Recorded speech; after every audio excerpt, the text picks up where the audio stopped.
Hello students, welcome to रोशन की class YouTube channel. दोस्तों, आप सभी का आज की इस हिंदी की यहाँ पे सूक्ष्म पाठ्य योजना की वीडियो में एक बार फिर से बहुत बहुत स्वागत है। आज की सूक्ष्म पाठ्य योजना में मैं आप लोगों को यहाँ पे प्रस्तावना कौशल के ऊपर यहाँ पे वीडियो आप लोगों को दिखाऊंगा, क्योंकि सबसे ज़्यादा इंपॉर्टेंट आपका प्रस्तावना कौशल ही होता है।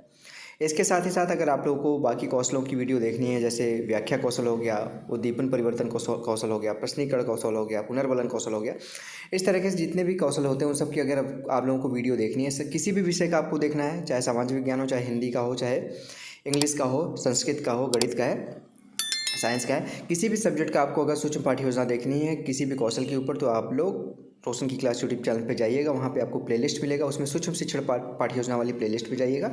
आप लोगों को 70 से 80 आप लोगों को लेसन प्लान वहाँ पे सूक्ष्म पाठ्य योजना की देखने को मिल जाएगी। ठीक है। अगर इसके अलावा भी आप लोगों को कोई भी सूक्ष्म पाठ्य योजना चाहिए तो आप बताइएगा मुझे कमेंट बॉक्स में। मैं 1 से 2 दिन के अंदर आप लोगों के यहाँ पे सूक्ष्म पाठ्य योजना हो या फिर पाठ्य योजना हो वो मैं आपको प्रोवाइड कर दूंगा रोशन की क्लास यूट्यूब चैनल के माध्यम से। आपको सिर्फ सब्सक्राइब करके रखना है चैनल को, साथ ही साथ बेल आइकन दबा के रखना है, जिससे मैं आप लोगों के लिए वीडियो बनाऊँ। आप ही लोगों के लाभ के लिए मैं बोल रहा हूँ, सब्सक्राइब करके रखना है कि जिससे मैं वीडियो बनाऊँ आपको पता चल जाए कि वीडियो आपकी बन गई है। ठीक है। अब देर नहीं करते, स्टार्ट करते हैं आज की वीडियो। अगर वीडियो अच्छी लगे तो प्लीज़ वीडियो को लाइक कर दीजिएगा। अब यहाँ पे देखेंगे पाठ का स्वरूप लिखा गया। जैसे आपके कॉलेज में 2 तरीके के कॉलेज होते हैं यहाँ पे इस समय। एक तो बनी बनाई फाइल देता है, उसमें जब सिर्फ आपको इस तरीके से भरना होता है, सारी चीज़ें भरी लिखी हुई होती हैं, जैसे कक्षा लिखा रहता है, आपको बस 8th लिखना है। लेकिन एक ऐसा कॉलेज भी होता है जो आपको कुछ भी नहीं, सादी फाइल दे देता है, उसमें आपको पता होगा सारी चीज़ें कैसे लिखते हैं, तभी आप लोग लिख पाएंगे। ठीक है। यहाँ पे देखिए सबसे ऊपर देखने को मिलेगा आपको पाठ का स्वरूप। तो यहाँ पे पाठ जो सूक्ष्म पाठ्य योजना होती है वो 2 बारे में पढ़ाई जाती है। एक होता है पढ़ाएंगे आप, टीच करेंगे, उसके दूसरी बार रीटीच करेंगे, पुनः पढ़ाएंगे उस चीज़ को। तो यहाँ पे आप पढ़ा रहे हैं या पुनः पढ़ा रहे हैं, अपने अनुसार लिख लीजिएगा, आपके कॉलेज वाले इतना बता देंगे। कौशल में पहले बता चुका हूँ, प्रस्तावना कौशल है। प्रस्तावना कौशल आधारित पाठ्य योजना आपको मैं आज दिखाऊँगा। कक्षा 8वीं है, विषय हिंदी का है, कालांश तृतीय है। आप जिस भी पीरियड में जाएँ उसका नाम लिख दीजिएगा। यहाँ पे दिनांक लिखना है, डेट लिखना है, जिससे ये पता चलता है आपने किस डेट में कौन सी पाठ्य योजना पढ़ाई है। समयावधि है 5 से 7 मिनट, वैसे मानक समयावधि 7 मिनट होती है। कॉलेज वाइज बदलती रहती है, कहीं 5 मिनट दिया जाता है, कहीं 7 मिनट दिया जाता है, कहीं पे 10 मिनट दिया जाता है, मैक्सिमम 10 मिनट तक दिया जाता है, जैसा समय मिले उनको। और यहाँ पे प्रकरण है हमारा आज का कामचोर। क्लास 8th की आपकी बुक में, ये NCERT की बुक में देखने को मिल जाएगा, ये चैप्टर कहानी है।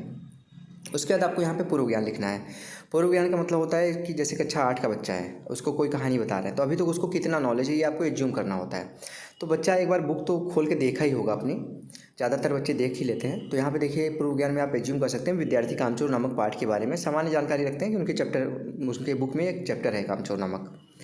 अब यहाँ पे आता है मेन प्रस्तावना कौशल का। यहाँ पे जो प्रश्न पूछते हैं और अपना प्रकरण निकलवाते हैं, उसके लिए 3 कॉलम बनाना होता है। सबसे पहले क्रम संख्या लिखिए, छात्राध्यापक क्रिया लिखिए, लड़के हैं तो छात्राध्यापिका क्रिया लिखिए, लड़की हैं अगर तो।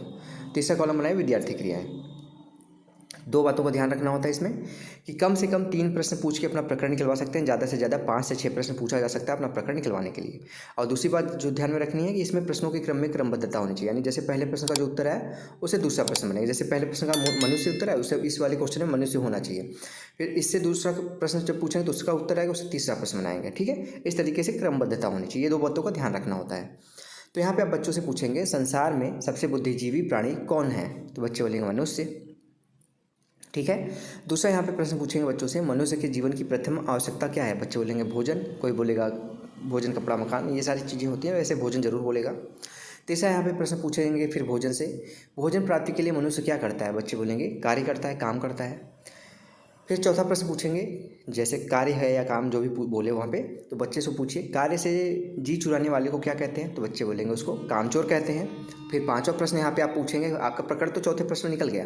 अब 5वां प्रश्न जो होता है उसको समस्यात्मक बनाना होता है कि बच्चे कहीं पर जाके रुकें। तो यहाँ पे देखिए 5वां प्रश्न है कामचोर के बारे में आप और क्या जानते हैं, बच्चे नहीं बता पाएंगे, समस्यात्मक प्रश्न हो जाएगा। यहाँ पे समस्यात्मक प्रश्न लिख दीजिए। जैसे समस्यात्मक प्रश्न होगा आपको अपना उद्देश्य कथन बोलना होता है। जैसे देखिए यहाँ पे बोला गया उद्देश्य कथन, बच्चों यहाँ पे क्या उद्देश्य कथन का मतलब होता है, उनको बताना होता है बच्चों को कि आप उनको कौन सा चैप्टर पढ़ाने वाले हैं। तो यहाँ पे बच्चों को आप बताएंगे कि बच्चों आज हम कामचोर कहानी का अध्ययन करेंगे, तो बच्चों को पता चल जाएगा कि उनको कामचोर कहानी जो उनकी बुक में है उसको हम पढ़ाने वाले हैं। अब इसके बाद कुछ चीज़ों का और ध्यान रखना होता है। देखिए कौशल का घटक होता है। यहाँ पे बहुत से बच्चे सूक्ष्म पाठ्य योजना में कौशल के घटक में यहाँ पे प्रॉब्लम में आते हैं। तो कौशल का घटक ये होता है कि सूक्ष्म पाठ्य योजना जो होती है वो आप छात्राध्यापकों के लिए होती है कि उनको टीचिंग का यहाँ पे तरीका सिखाया जाता है अलग अलग पार्ट में डिवाइड करके। जैसे प्रस्तावना कौशल एक पार्ट हो गया पढ़ाने का, अब प्रस्तुतिकरण को यहाँ पे व्याख्या कौशल आपका पार्ट हो गया है। पूरे पाठ्य योजना का एक एक पार्ट होता है ये सब। अब सभी पार्ट को सिखाने का कुछ तरीका होता है, नियम कानून होते हैं। तो प्रस्तावना कौशल का क्या नियम होता है, क्या क्या आपको सिखाया जाएगा, आपको क्या क्या ध्यान में रखना है प्रस्तावना कौशल के टाइम पे, वही होता है यहाँ पे कौशल के घटक। यानी कि कौशल में आपको क्या क्या चीज़ों का ध्यान रखना होता है। तो यहाँ पे देखिए पहला पॉइंट यहाँ पे ध्यान रखना होता है पूर्व ज्ञान का उपयोग करेंगे। यानी कि बच्चों को अभी तक जितना भी पूर्व ज्ञान है उससे ही रिलेटेड प्रश्न पूछेंगे। ऐसा नहीं होना चाहिए कक्षा 5 का लड़का है, कक्षा 6 का लड़का है तो उससे कक्षा 10-11 का क्वेश्चन पूछिए उस लेवल का, ऐसा नहीं होना चाहिए। दूसरा देखेंगे पॉइंट, छात्रों के उत्तरों का उपयोग। जैसे छात्रों के उत्तर आए उसी से मैंने बोला था कि उससे दूसरा प्रश्न बनाना है, तो छात्रों के उत्तरों का उपयोग किया। तारतम्यता किया। तारतम्यता का मतलब यही होता है कि पहले प्रश्न का जो उत्तर आया उससे दूसरा प्रश्न पूछिए, दूसरे प्रश्न का जो उत्तर आया उससे तीसरा प्रश्न पूछिए। तो इस चीज़ का भी ध्यान रखना होता है। अगला, मूल पाठ की तरफ अग्रसरता। यानी कि जो आप चैप्टर पढ़ा रहे हैं उसी से रिलेटेड प्रश्न पूछिए। ऐसा नहीं कि हिंदी का चैप्टर पढ़ा रहे हैं तो आप मैथ का क्वेश्चन पूछ रहे हैं। तो मूल पाठ की तरफ ऐसे प्रश्न पूछिए कि उसको आगे पाठ की तरफ ले जाए प्रश्न।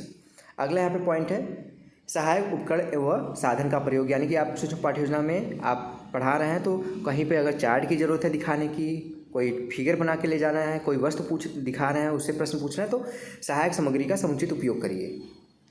उपयुक्त अवधि सीमा। उपयुक्त अवधि सीमा का मतलब होता है कि आपको कितना समय दिया गया है सूक्ष्म पाठ्य योजना में, 5 से 7 मिनट। और मैंने बताया कि 10 मिनट तक भी मैक्सिमम कहीं कहीं दिया जाता है।